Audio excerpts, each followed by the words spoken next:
families left behind in a war-riven Afghanistan.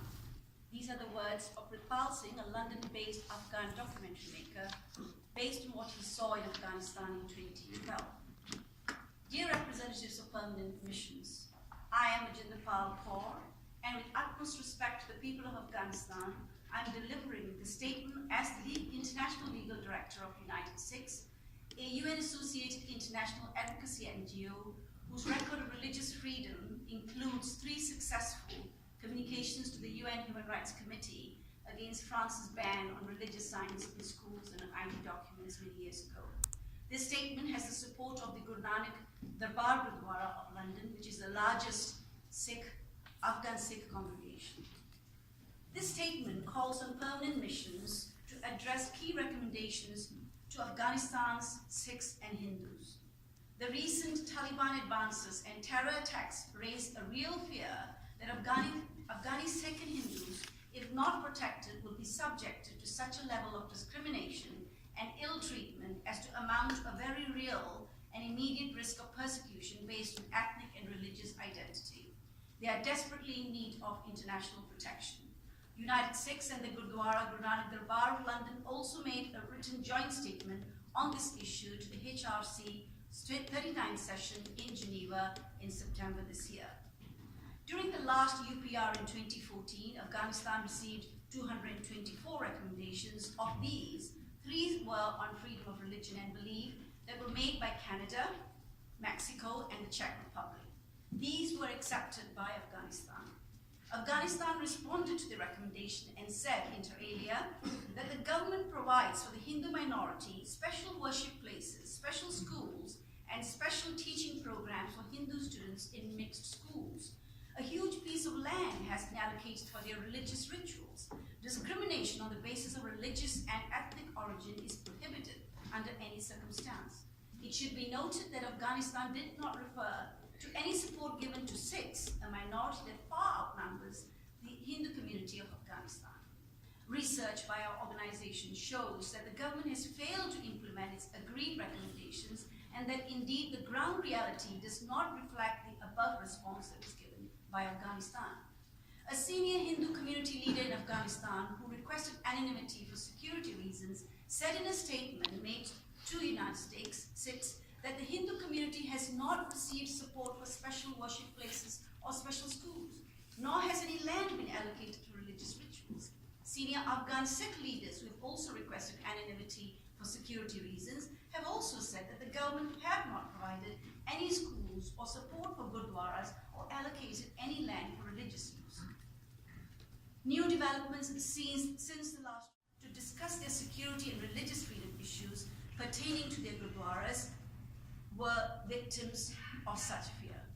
Since then, 60 incidents of terror have taken place. Since July this year to date, 60 incidents of terror. United Sikhs has met the families of the victims and survivors of the 1st July bombing. The recent spate of terror attacks has ignited the very reasonable fear of a return of societal ill treatment and discrimination against Afghan Sikhs and Hindus as they experienced during the height of the Taliban regime. As one widow of the suicide bombing told us, we were always shaken when there was a terror attack, but this time we have been uprooted. We must leave now because they've killed our husbands and our community leaders. Since the 1st July attack, the Gurdwara Sri Guru Nanak Darbar at Jalalabad have received 2 threatening letters demanding jizya, a payment which is extorted by militants from non-Muslims. 2 UK academics concluded in their reports prepared for United Sikhs that the situation of Sikhs and Hindus in Afghanistan is dire. One said that the rising level of violence in Afghanistan raises serious questions about the safety and security of Sikhs and Hindus. There is urgent need for these issues to be addressed if the Afghan society's historic plurality is to be nurtured and sustained. He is the UK professor of social anthropology. On his return from Afghanistan, he made his observation in September. He requested anonymity for security reasons and academic. This year, Dr. Jasjeet Singh, who names himself a research fellow at the University of Leeds, interviewed 14 Afghan Sikh families about their lives and journeys to the UK. Interviewees informed him about the threats they faced in Afghanistan. One interviewee described how his youngest son had been kidnapped to become a dancing boy and suffered severe mental health issues. Another family informed him that they had stopped their children from attending their local schools as their children would have their unshorn hair cut by their classmates. We have two questions to ask the permanent missions to ask Afghanistan. Has Afghanistan implemented the recommendations on religious freedom that were agreed during the second cycle in 2014? If yes, what are the specific details of the implementation of the said recommendations? Because our evidence is that they have not been implemented. So what do we ask permanent missions to recommend to Afghanistan? In order to address the issues faced by Sikhs and Hindus in Afghanistan, we urge permanent missions to make the following key recommendations during the upcoming review. Number one, to implement the unfulfilled recommendation on freedom of religion or belief that were made during the last review.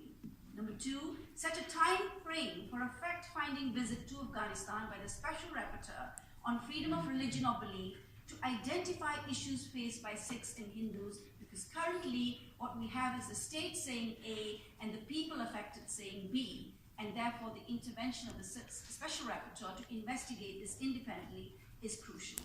Number three, to establish an independent body, independent because we want to know the truth, to investigate the claim by Sikhs and Hindu minorities that they have not received any support for religious freedom contrary to Afghanistan's response during the last review. B, to review schools and workplace from attacks. If it is not possible for the government and UNAMA to immediately protect Sikhs and Hindus from attacks and the risk of religious persecution, then secure their immediate relocation as protected persons in a safe country on humanitarian grounds under a program administered by the UN High Commissioner for Refugees. Thank you for your attention.